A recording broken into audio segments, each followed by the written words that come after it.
Good afternoon, everyone. It's Coach Brian here with Monday's Mastery Minute, and we're going to continue our discussion on destination mastery. Today, we're going to look at your plans. How are you planning for your business? Planning for a business is no different than planning, let's say, a flight in a plane from New York to Los Angeles. If you don't plan something, it's going to be very hard to get there on time.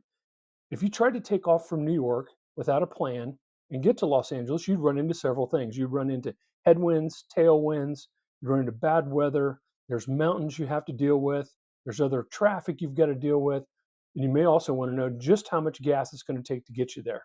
Or your business is no different. You've got to know what it's going to take to get you to your destination.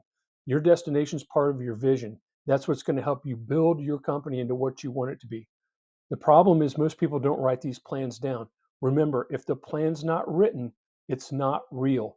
You have to come up with a quarter plan, a 1 year plan, a 3 year plan, a 5 year plan.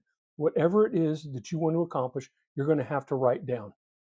We can begin at the beginning and we end with the success that we want it to be.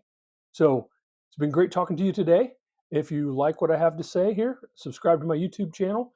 I'll be back next Monday and I hope you have a great week.